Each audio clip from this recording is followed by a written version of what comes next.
The 2015 labor market presents an entirely new set of challenges and opportunities, all of which are achievable if we actively embrace innovation and commit to continuous improvement at all levels of the workforce. The reauthorization of WIOA actively set this process into motion. If you're running a program, you must fully understand the ins and outs of I&O and be engaged in community-based, faith-based, and collaborative relationships, or you're going to be increasingly disconnected from what's going forward. Again, I assure you that we're working hard to envision what that means to the workforce boards throughout the nation. However, as I said to you yesterday, we don't make the regs, we don't make the rules, but we are really thrilled to have some folks with us today who are deeply involved in doing that. Please help me, let's hold our applause till they're all out here, but help me welcome Deputy Assistant Secretary, the U.S. Department of Labor, ETA, Jerry Fiala, no stranger. Deputy Assistant Secretary, U.S. Department of Labor, Byron Zaidama. And Deputy Assistant Secretary, U.S. Department of Labor, ETA, Eric Selznow. Welcome. Wow. We could have done this like in the parking lot before you moved. That we did. Eric lived across the parking lot from me for a while, but I don't know that that's an indication that he moved. I don't. Well, you notice I moved rapidly. I know you did that. You did that.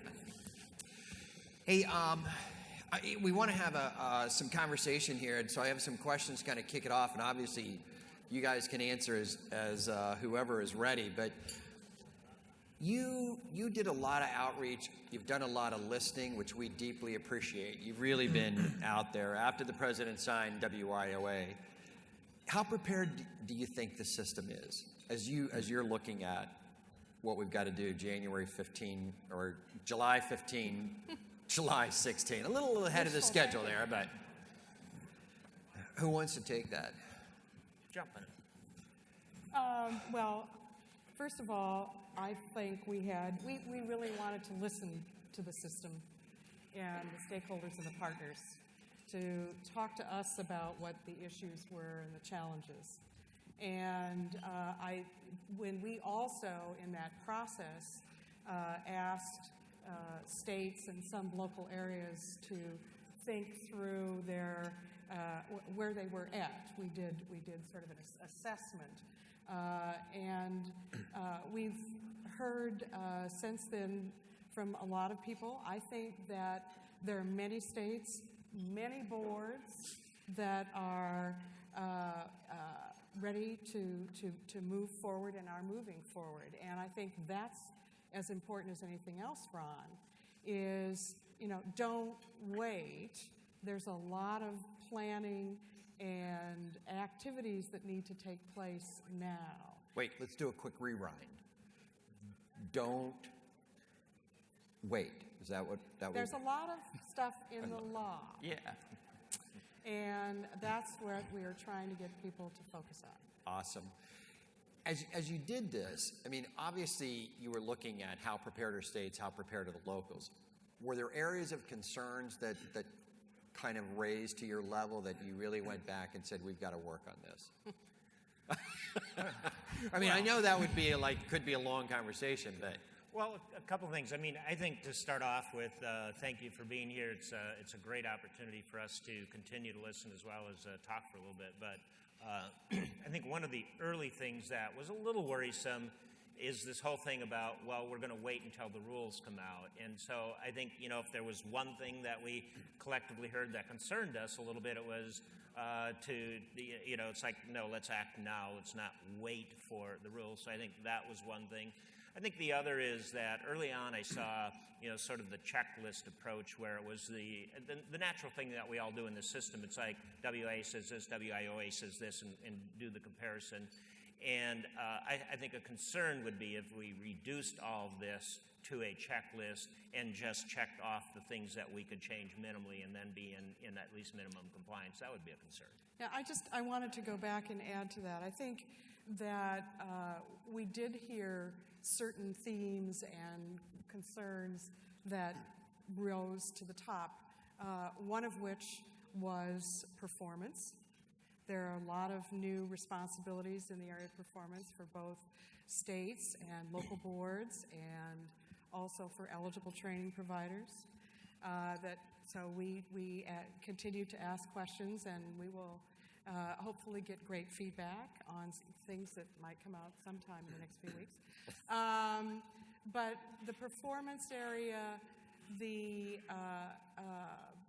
what do I want to say? The one-stop infrastructure area, the challenges of building up partnerships to actually support that structure was another area.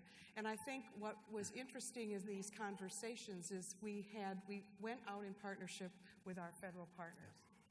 And we have continuously tried to engage and work together on this. So we had vocational rehabilitation services, we had adult ed, and we had also TANF, the HHS programs with us, both on the stage, but everyone reached out to make sure people were in the audience. You know, Ron, this is a huge lift, right? It was a huge lift for the bipartisan. Yeah, this is not WIA warmed over, which I've heard some people explain. This is not what we're talking about. If you think it's just been tweaked, read it again, and read it one more time. There's significant change in it. So it was a heavy lift for Congress to do it. Huge bipartisan effort. How often does that happen? I mean, really, it's not happening that Absolutely. much. We have had, hundreds, thousands of people on calls. We've been around the country listening to people. I did a listening tour when I stepped out of the cab to walk down here. It took me an hour and a half to get down here, Grace. And I got like 100 questions. So we're listening all the time.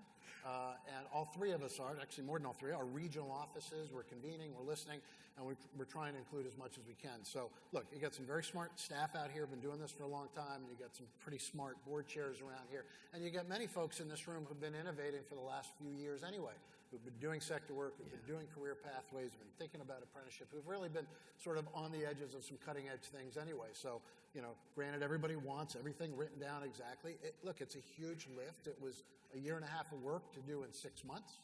And as we talk about the NPRM process, you'll see. Yes, I'm gonna follow up. I want to ask one more question about concerns, but I kind of want to turn the table. I talk when I'm out with the boards a lot about what the expectations were, what some of the perceptions are of the system as the bill was going through on Capitol Hill. I want to come back and ask you guys two questions. A lot of really truly federal partners. I know you guys have met with other departments from time to time, but this was truly a collaborative process of arriving at whatever the NPRM might be. But what did you hear from the other departments? What was their apprehensions about now being, quote, a partner? I'll take that first. I'm not sure I heard any big apprehensions from our federal partners. I think there was a lot of excitement about partnership, a lot of excitement about coming together. It's all in the blocking and tackling and trying to figure that out. And all of us have been in meetings with those partners trying to negotiate, is probably the best word, how things work. I think some of our concern is we could be great partners at the federal level. Are those same agencies and federal streams being good partners at the state level? And also at the local level, sometimes those things go really well, or sometimes they're very challenging. But this fits with the president's whole job-driven system, right? Aligning all federal investments towards a common effort, engaging employers, thinking about sectoral sort of strategies and career pathways. So it all fits together nicely. But it's all in how those partnerships really work at the federal, state, and local level.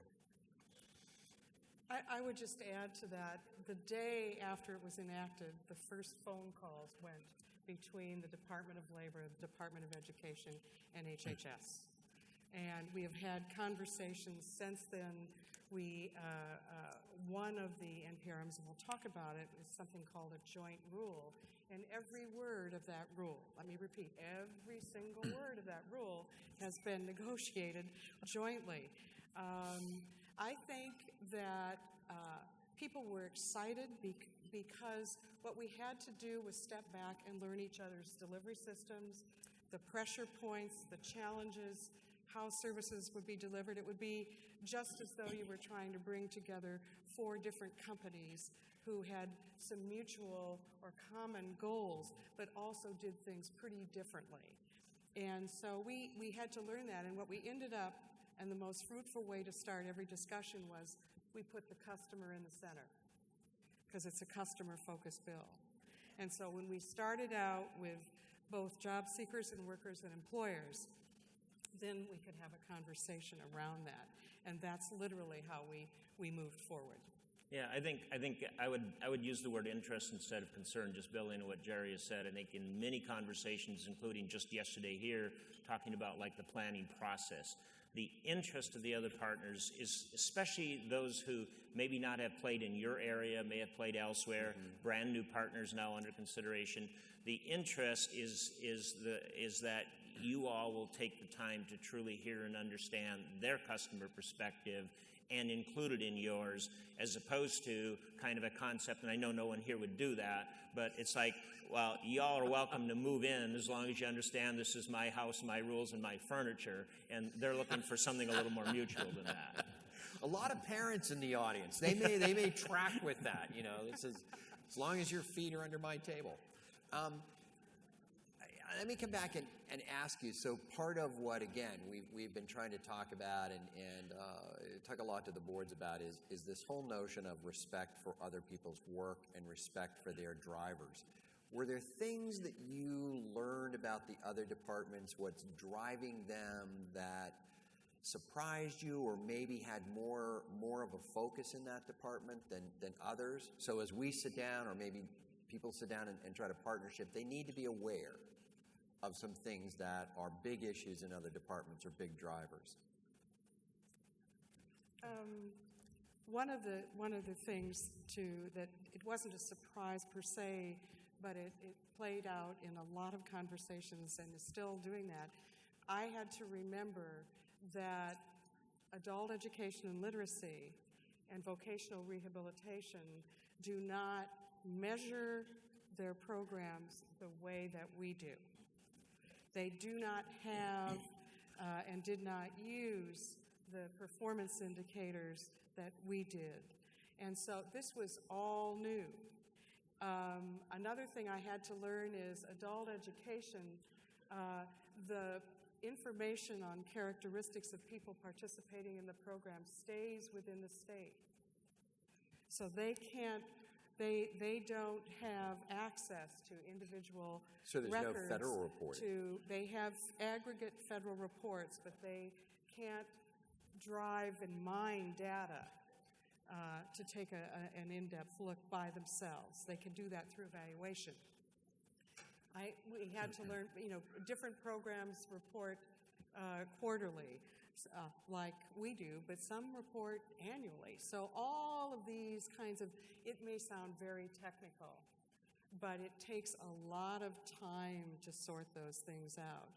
But the one thing that everybody did focus on was the commonality of the goals of getting the people we serve, getting them the skills to be employed and to stay employed. And that, again, I go back to that. You can do a lot when you have that. I think what's endemic in our work and what I think makes so many WIBs successful is the whole notion of partnerships. We've been having to do it for years, somewhat organically, somewhat forced, but we've had to do partnerships. And our partners didn't always necessarily work in those same circles, right? Not that they weren't good partners, they are good partners. But so this whole notion of them partnering with us partnering, and then doing that on the local level, because again, we have different outcomes for adult ed, different outcomes for voc rehab, different case management systems. So, my learning about this was that there's different ways we deliver in the communities, and can we all sort of come together to be partners in the one-stop region. Mm-hmm. And I think ultimately it's this idea of success with the customer, that success for us has always been the job and the retention of that job.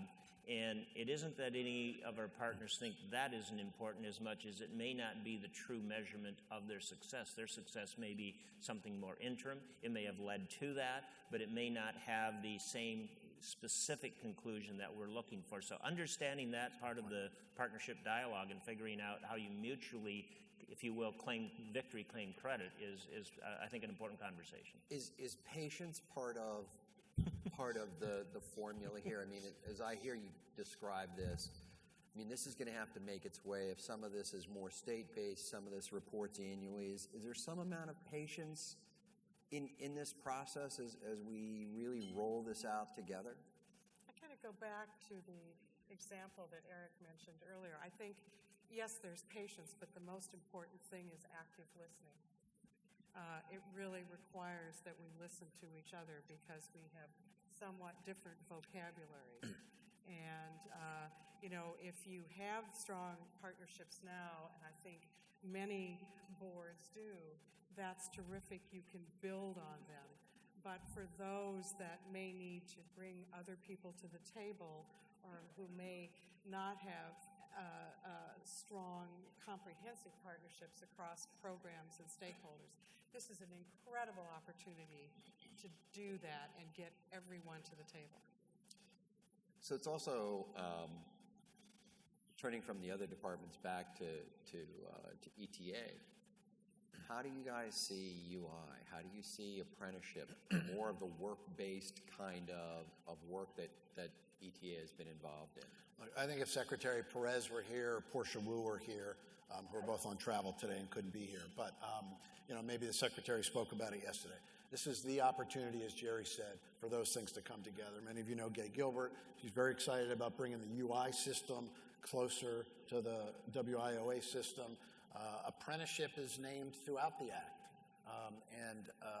Apprenticeship, we had about 120 people come earlier today to talk about that, is endemic in this. It's just another range of sector partnerships with apprenticeship. So, those sort of opportunities are now there for those sort of connections, those partnerships, whether it's the UI system, the apprenticeship system, even our Job Corps integration on the local and regional level. Now, if I'm a WIB director sitting in here saying, oh, great, they want us to do everything, right? They want us to do everything at the local level. We can't be all things to all people. I see a couple of heads bouncing in there. Yeah. Right. Can't be all things to all people. But you can think bigger. You can think more strategically. You can think more in terms of the partnerships and the main parts of the system you want to mold together within your region and within your state to be successful. Yeah, I think this is the how you do it. I mean, we're having that conversation about, when you look at it through a planning lens, you used to have a plan that described like how are you going to serve a dislocated worker, adult, and all that stuff, and you wove language together in there. And then you could say, oh, and now I have to also add apprenticeship, and I have to add in sector strategies and career pathways, and it's just more and more all the time. And I would say, no, this is now how you do business. You actually tested these theories out. I mean, they weren't created in ETA or Congress per se. I mean, these are things you've all done. And your work plan now is, well, we are going to do sector strategies. There will be career pathways within. There'll be earn and learn models, of which apprenticeship will be one and others. So I really think it shapes the how we do things. It is not necessarily one more thing to do. And how UI is incorporated is, again, how we do business, not that we're going to run one more program. Let me ask this question, and I will make sure the audience understands that I have tried to ask this in another way, and we've agreed that that won't happen. But let me ask, rather than about the NPRM face on, let me turn a little bit to the side and talk about the process of the NPRM. I mean, once it hits, what's the process? What do people do to respond? How do we comment? Are you? Well, first of all, I want to make sure everybody knows what an NPRM is. Yes. I thought there might be just a few. Jerry, let me ask you about the notice of proposed rulemaking.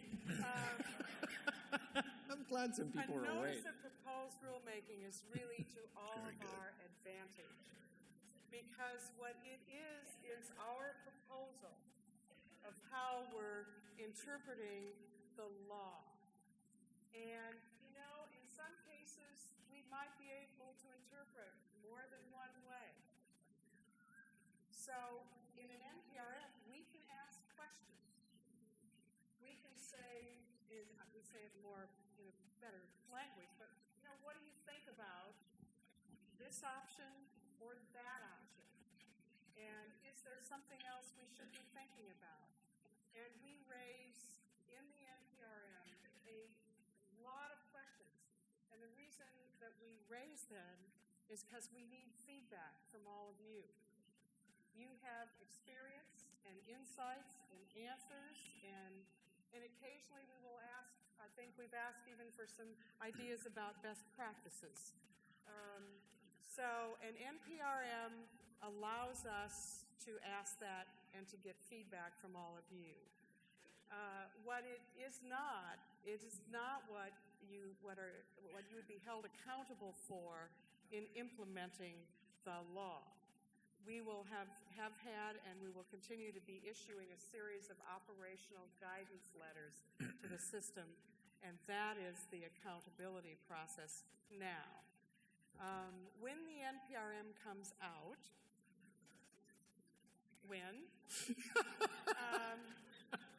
you got my email, right? Yeah. We are going to have a number of things we're going to do. First of all, we're going to let you know that very same day.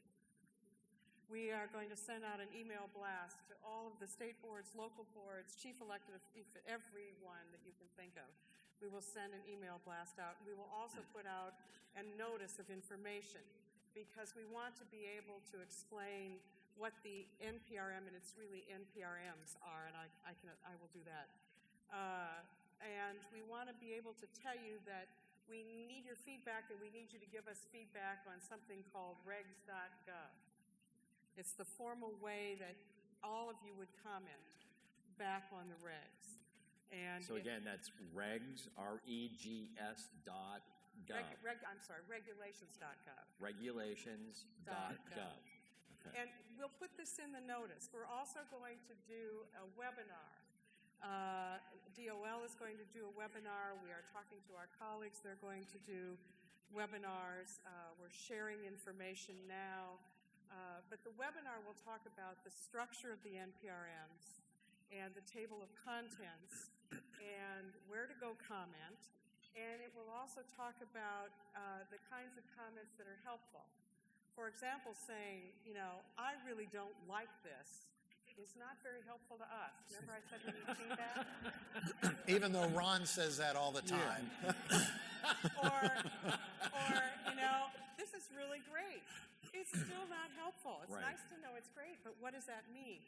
So we will talk about the fact that we really want you to be able to tell us what it is that is good or not good. So this is a great opportunity to have those conversations. I mean, because people should be moving forward, they're going to know where some of the bumps are. They're going to know where some of the hang-ups might be. This is a great opportunity for them to come back and comment. Ron, I'm sorry. No, you go ahead, Brian. Well, I was going to say, and that's happening, this whole formalized conversation that happens online, not really dialoguing like this with us. At the same time, to Jerry's point, we're going to be issuing these other guidance documents, and we're going to be issuing the technical assistance tools. So we really see this as kind of like the pathway to implementation, through implementation, all the way out to final regs time out there next year. And so it's putting out some policy guidance that says this is our thinking. Then it's coming behind with a tool that says these are some helpful tools that may help you actualize and implement our idea that we put out there. So some of you may have joined. We did a quick action planner tee-up.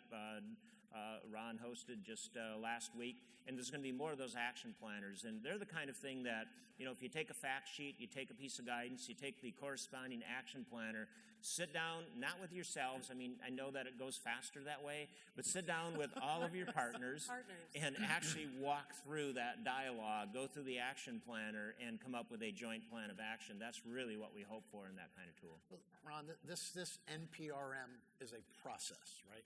So it'll go on to a final rule. And, we could have sat in D.C. with all of our partners and written everything down that everybody should do.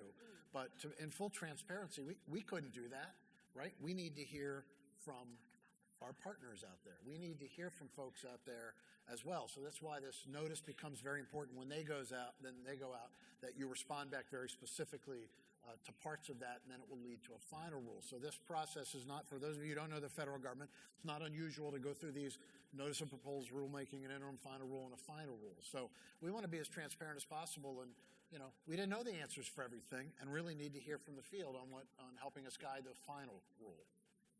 Jerry, follow up? Quick follow-up. I will tell you that you may know the structure already, but just for those of you who may not, there will be 5 NPRMs published the same day. And the first one is the joint NPRM. And this is the Education, Labor NPRM, and it will contain all of the unified and combined planning discussion. It will contain all of the performance discussion. It will contain all of the one-stop infrastructure discussion. The second NPRM is the DOL-only NPRM. I mean, the order might be different, but the second one I'll talk about. And remember, we had 9 programs that are part of an NPRM. So that's the second one, is everything that we administer. There are 3 NPRMs that education will put out at the same time. There will be one that is on adult education and literacy, and there will be 2 others put out by Rehabilitation Services Administration. So we will, within that structure, we will talk about the table of contents, because you need to figure out what you want to read and comment on and what's most important to you. And we know it's a little long. So we've heard that. Yeah, I'm sure you did yesterday morning, as a matter of fact. But I think that we'll try and have some guides to help people get through it. Real quick, we got like 10 seconds apiece, so I'm going to give you a break, Jerry, and I'm going to ask Eric. We're 2 years out from today. We're sitting back here at the 37th Forum. What's success? You're not asking me these question after question after question, Ron. No. No, I think success is people saying, hey, it wasn't brain surgery. Nobody died. We got through it, and gosh, we got these great partnerships going on throughout our communities. We are thinking regionally. We are partnered up with adult ed. We are creating career pathways and a range of career pathways, industry sector engagement, pathways that end in work-based learning, OJT, apprenticeship, and good jobs at the end of the day. Byron? Yeah, workforce boards across this country are seen as the premier partner in your communities, not the only game in town, but the premier partners in your communities for dealing with workforce issues. Jerry? The workforce system is the heart of the skills and talent development delivery system in communities and regions for both education, skills training for employers, a place for people to go and have a better life when they have services. Awesome. Keeping the customer at the focus of everything that we are trying to do. That's the right thing, and everything will come from that. Please join me in welcoming or thanking Jerry Fiala, Byron Zeidema, Eric Salznow, Department of Labor.